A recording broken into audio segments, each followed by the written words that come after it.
I got home from work a little later than usual that Tuesday. Rush hour had hit harder than expected, and my usual shortcut was blocked off by roadwork.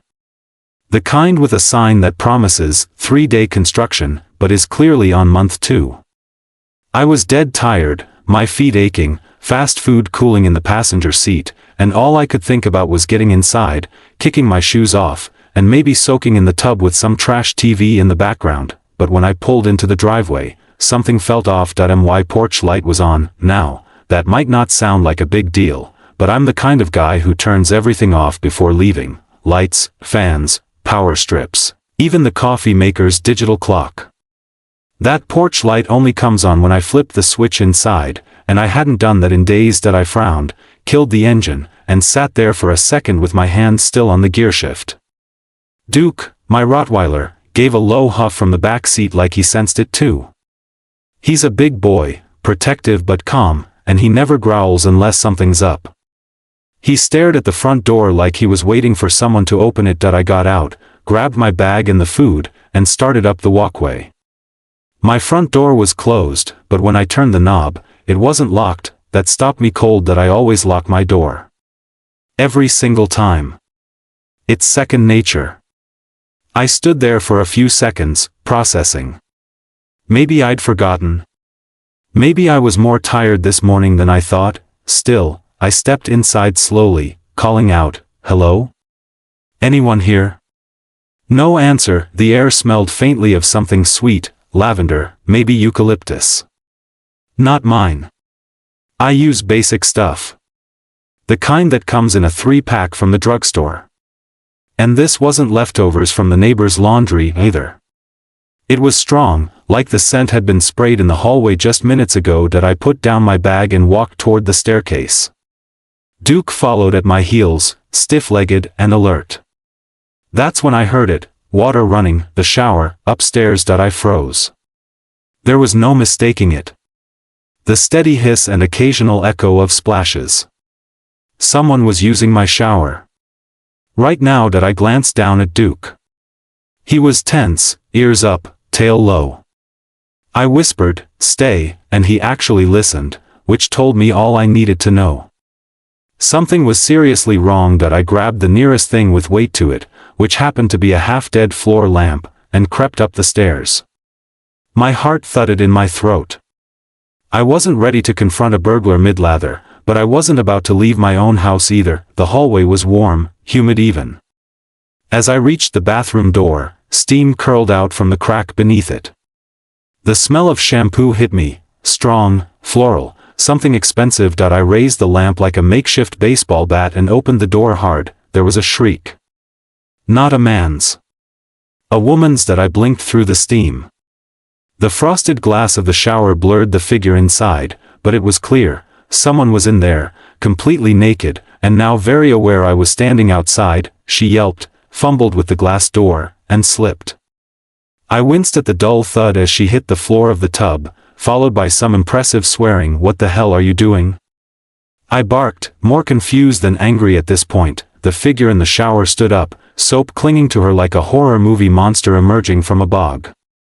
But when she pushed the door open and I saw her face, I staggered back, speechless. It was Karen. My neighbor. Middle-aged, tight-faced, always clutching a clipboard or a set of printed-out HOA bylaws like they were the Constitution. She was the reason I'd gotten cited for having a garbage bin visible from the sidewalk and 4 unauthorized birdseed variety. She was a permanent fixture on her porch, spying on everyone like it was a paid gig, and here she was. Naked. In my shower. "Don't freak out," she shouted, grabbing the shower curtain for cover. "You startled me." "I startled you? You're in my house. You broke into my bathroom." Karen scoffed, as if I'd accused her of jaywalking instead of trespassing. "Don't be dramatic. I used the master key from the HOA lockbox. It's completely within guidelines. I was checking on the property." "Checking on it? By showering in it?" She blinked at me like I was the crazy one. "I've had a long day. Your house has better water pressure. And eucalyptus is calming. I suffer from tension headaches." I stood there, mouth open, trying to decide whether to call the police or a therapist, for both of us. My lamp weapon hung useless in my hand. You're trespassing. That's illegal. I'm on the HOA board, she snapped, wrapping herself in one of my towels like she lived there. I have authority. No. You don't. Not in my house. Karen stepped out of the bathroom like this was a misunderstanding between friends, not a full-blown home invasion. She walked barefoot down my hallway, dripping water, completely at ease. Duke was growling downstairs now, picking up on my stress. She glanced down the stairwell and said, "You really should muzzle him. He's aggressive." I followed her in stunned silence as she strolled into my kitchen and grabbed a bottle of water from the fridge. "Mine, Karen," I said, slowly, "you need to leave. Now. Before I call the cops." She rolled her eyes. "Fine. Overreact much?" She set the bottle down, toweled her hair with another one of my towels, and headed toward the door. "Next time, try locking your door. This could have all been avoided." And with that, she was gone. That I locked the door behind her, bolted it, then leaned against it like I'd just survived a home invasion, which, to be fair, I kind of had. Duke came up beside me, nosed my hand, and let out a low woof like he agreed the world had gone sideways. That I didn't sleep much that night. The whole thing replayed over and over in my head. The unlocked door. The smell. The sound of the shower. Karen's casual arrogance, as if my house was just another extension of the community clubhouse. The next morning, I changed all the locks. Later that afternoon, I spoke with the HOA. They confirmed there was a master key for emergencies, but it was not supposed to be used without consent unless there was a legitimate threat, like a burst pipe or fire. Personal spa sessions were not covered. That I filed a formal complaint. Karen, of course, denied everything. Claimed I'd invited her to check on things while I was out of town. Except I hadn't gone anywhere. Not for weeks. For now, all I could do was secure my home and keep my distance. But something told me this wasn't over. Karen didn't strike me as someone who liked being told no. And if she'd crossed the line this far already, who knew what came next? I'd caught her once. Next time, I'd be ready. The next morning, the doorbell rang earlier than I liked, around 8:15, which in my book is practically dawn. I opened the door still in pajama pants, hair a mess, coffee in hand, only to find Karen standing on my porch like nothing had happened. She looked freshly blow-dried, prim in a pink cardigan, clipboard in hand like always. "Good morning," she chirped. That I stared at her. "Seriously?" She frowned at me like I was the one trespassing. "I came to clear the air." "Karen, you broke into my house. You used my shower. That's not something we can just clear over a doorstep conversation." "I didn't break in," she interrupted quickly, as if that made a difference. "I used a key the HOA has access to. I'm a board member. We're allowed to conduct property wellness checks." I blinked. "Is that what you call stealing a shower now? A wellness check?" She waved a hand. "Look, I get it. You were surprised. Embarrassed, probably. You're new to the neighborhood, and you haven't quite learned how things work around here." I took a long sip of coffee to stop myself from snapping. "Karen, how things work is, if it's not your house, you don't walk in and use the bathroom. That's how it works. Everywhere." Her tone flattened. "I don't appreciate your attitude. And I don't appreciate strangers dripping shampoo all over my floor." She clicked her tongue, glanced around, then lowered her voice. "This neighborhood operates on trust. Community. I've been keeping an eye on your place for weeks now, because I care. And you react like I'm some criminal." I opened the door wider, leaned on the frame. "You are a criminal. You came into my house without permission. That's trespassing. I've already filed a report with the HOA and documented everything." For a second, I saw it, the flicker in her eyes. A tiny break in her smug exterior. She didn't expect me to go that far. She thought I'd roll over, maybe even apologize for being difficult. Her lips tightened into a smile. Fine. Do what you need to do. I was only trying to help. Help? She gave a dramatic sigh. You have mold starting around your tub. I noticed last time. Left unchecked, that could cause real problems. I was being proactive. I felt my blood pressure rise. You noticed that while trespassing. You understand that, right? That none of this is okay? She stared at me for a long moment. Then, without another word, she turned around and walked off. Down the driveway, past the hydrangeas she once told me were too bold for the neighborhood's aesthetic, and disappeared around the corner like she hadn't just admitted to repeatedly entering my home that I closed the door and locked it again, harder than necessary. My hands were shaking a little. That same afternoon, I came home from running errands to find a bright yellow envelope taped to my front door. It was from the HOA. Inside was a formal notice, unsecured trash bin, violation. Apparently, my trash can had been visible from the street for more than 6 hours after pickup, which they reminded me, in bold, violated Section 7B of the community waste policy. That I stared at the letter for a full minute before laughing out loud. That it was a trash can, and I'd brought it in before I left. I knew I had. This wasn't about trash. This was about her. Over the next few days, the notices kept coming. 14, weeds exceeding acceptable height, in my front flower bed, which, let me be clear, were herbs I just planted. Basil and rosemary don't usually get accused of misconduct. Another cited, excessively loud barking, referring to Duke, who barked once, when the mailman came by. Each letter was signed by the HOA board, but I didn't need a detective to figure out who was really behind them. I tried to handle it calmly. I replied to the HOA by email, attaching photos, time-stamped ring footage, and calmly explained the situation. I mentioned the trespassing incident, asked that the master key be accounted for, and requested a meeting with the board. No response. 3 days later, I found Duke pacing by the side fence. He never does that unless something's up. I checked the side yard and found it, another set of muddy footprints near the gate. Small, deliberate steps, just like the first time. My stomach turned. This wasn't over. Karen wasn't backing down. The last straw came the following week. I pulled into the driveway, tired again, hoping for a quiet night. But when I got to the front door, there was a note waiting for me, scotch taped directly to the wood. It read, reminder, front porch light must be compliant with HOA color temperature guidelines. Yours appears too blue. She was policing the color temperature of my light bulbs now. That was it. I took the note down, walked inside, and sat at my kitchen table for a long time with Duke by my feet. She had crossed a line.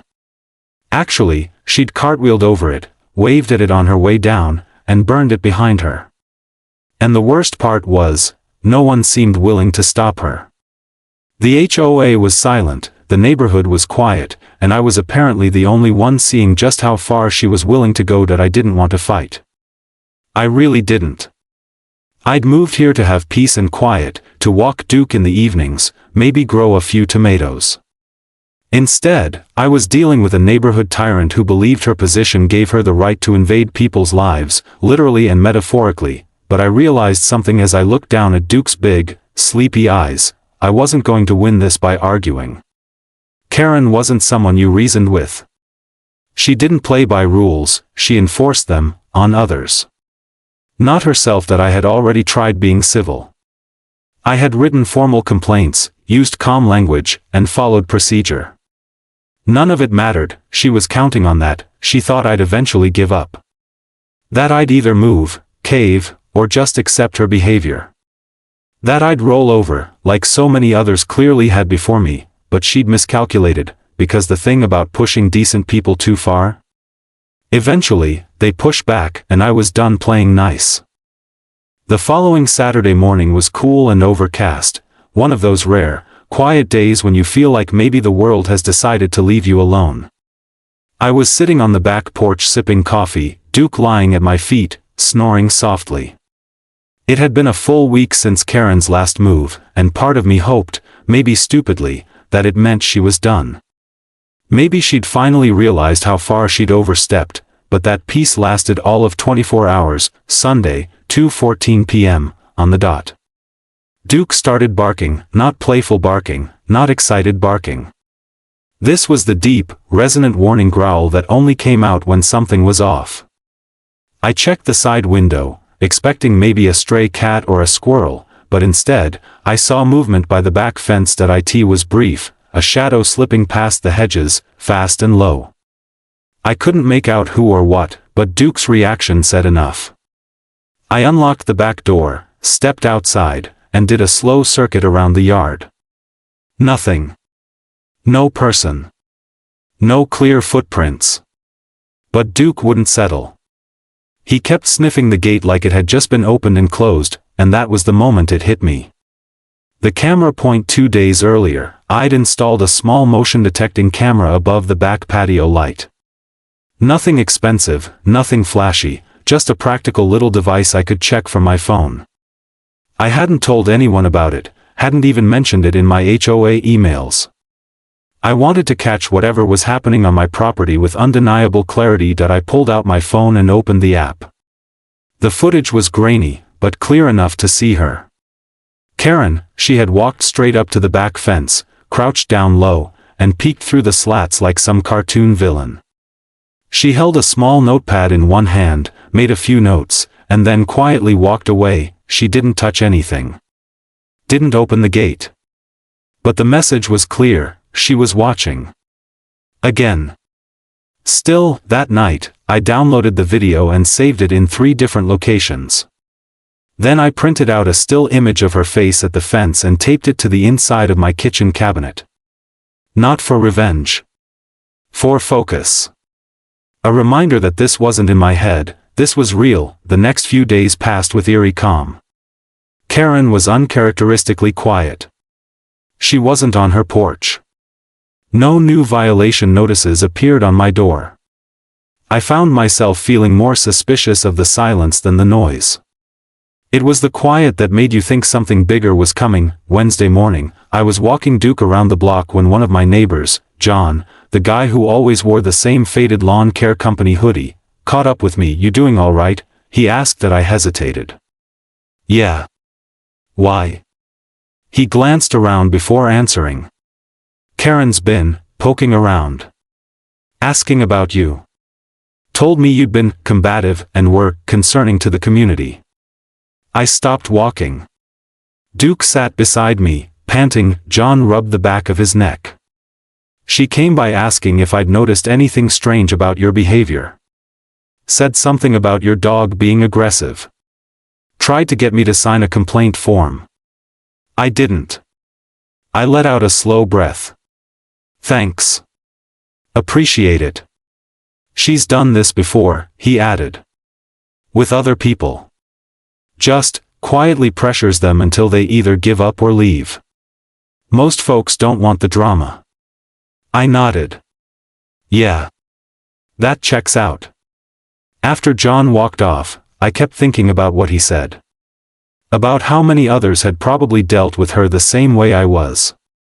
But maybe they hadn't had the energy, or the evidence, or the stubbornness to keep pushing back. That I decided I wasn't going to back off. That night, I added another camera, this time aimed at the front porch. I also moved Duke's crate closer to the front hallway window, something he clearly appreciated since he got a better view of the street. It wasn't about turning the house into a surveillance bunker, it was about not being surprised anymore. The final straw came a few days later. I was working from home, answering emails, and heard the unmistakable sound of the gate latch snapping. I stood so fast I knocked my chair over, grabbed my phone, and moved to the back window. Karen, she was standing inside my backyard. She hadn't even knocked. She was wearing gardening gloves and holding a small pH meter, the kind used to test soil acidity. She had one of her infamous clipboards tucked under her arm and was inspecting my lawn like she worked for a government agency. I opened the back door. "Karen." She turned, startled but not ashamed. "Oh. You're home." What are you doing in my yard? I had a concern about your grass. The colors changed. Could be contaminated runoff.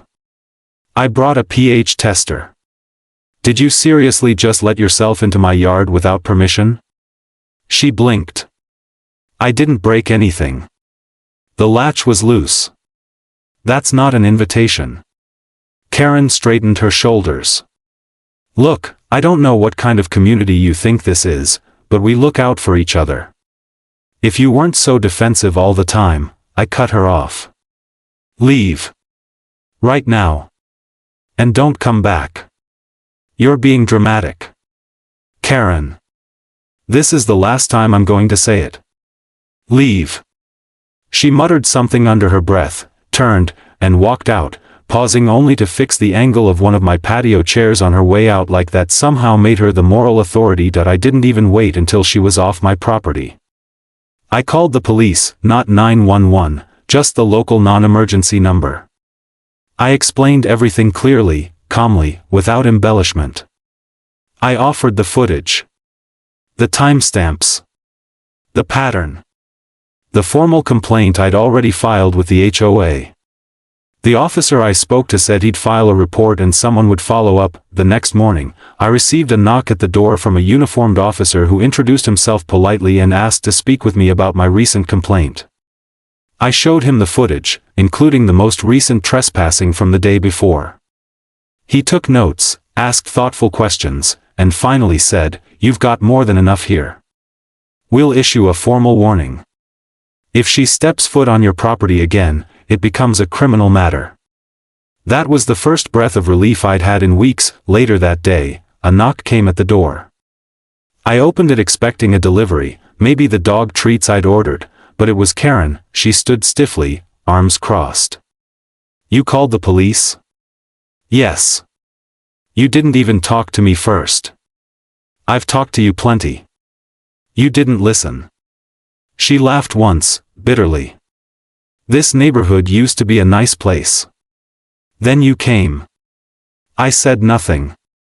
I didn't have to. She looked past me, into the house, like she was trying to find something to hold over me. Then her eyes landed on Duke, who was now standing right behind me, tail wagging but body still, alert. She took a small step back. "You'll regret this," she said, voice low. "Goodbye, Karen." I shut the door. That night, I sat with Duke curled up at my feet and finally felt a little peace. Not victory, this wasn't about winning, but clarity. Boundaries had been drawn. Lines marked. And more importantly, consequences were finally in place that I didn't know if she'd stop. People like Karen rarely do. But at least now, she couldn't pretend it was all in my head. The evidence existed.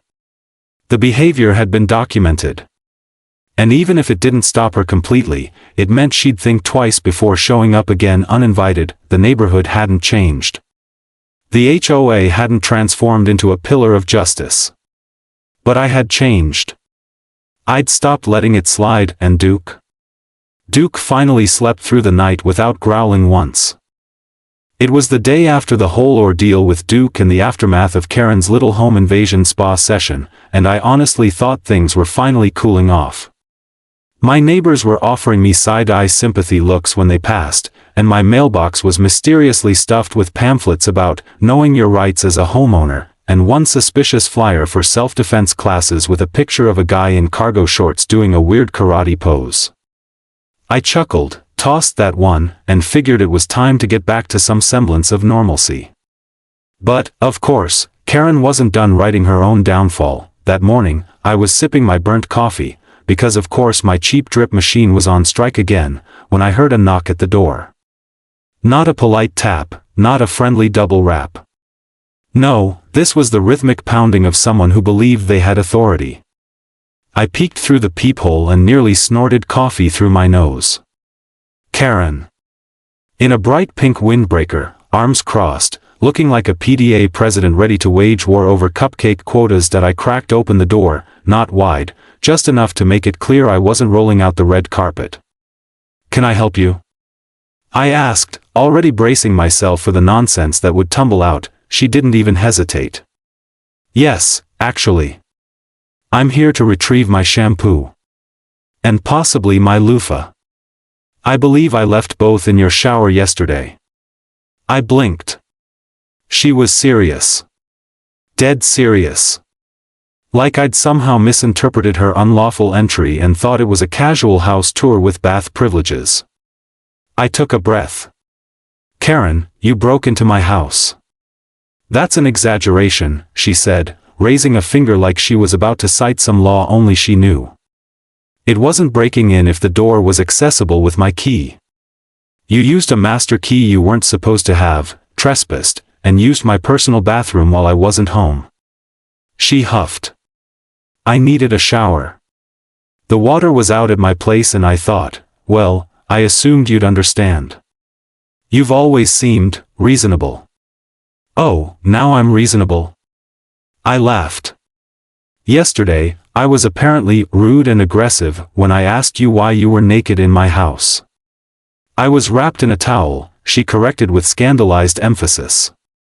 And again, it was an emergency. A hygiene emergency.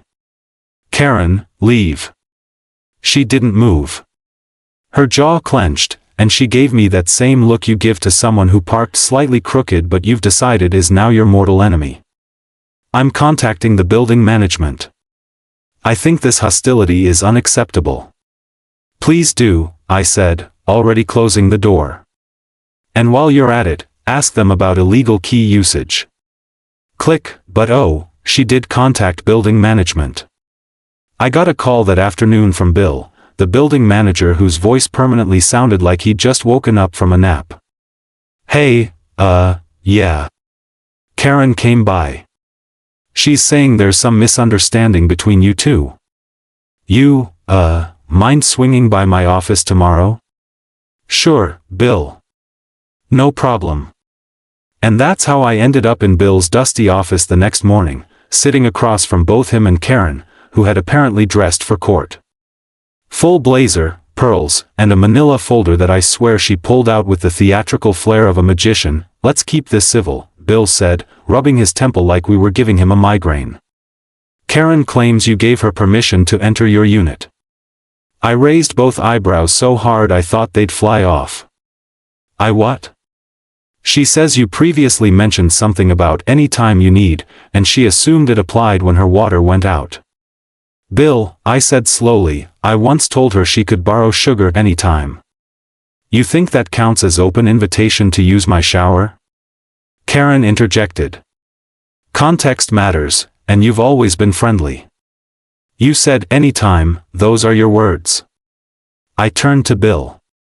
You hearing this? He sighed. I did tell her she shouldn't have had access to that master key. We're collecting the old ones and reissuing the proper ones next week, so that won't happen again. Cool. But what about the trespassing? Karen laughed lightly, as if I had told a silly joke. It's not trespassing when you're a neighbor helping yourself out in a time of need. I looked at Bill, deadpan. Is that an actual law now? The neighbor in need statute? He shook his head.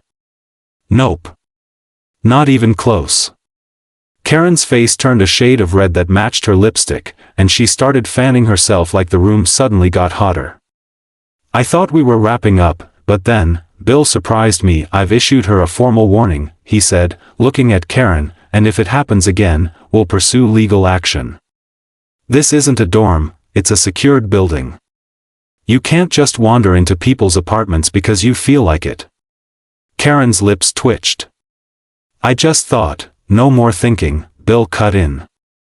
Return the key. Today. She stood stiffly, scooped up her folder of delusions, and marched out of the office without another word. For a moment, Bill and I just sat there in the silence of sweet vindication. Later that afternoon, I got a knock on my door.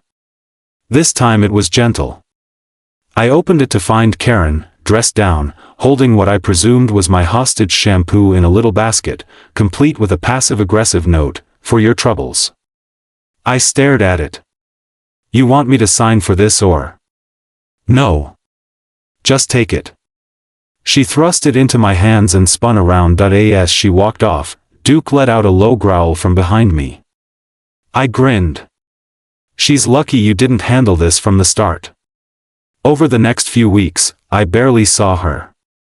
Maybe once or twice near the elevator, where we'd exchange a mutually respectful glance of total avoidance.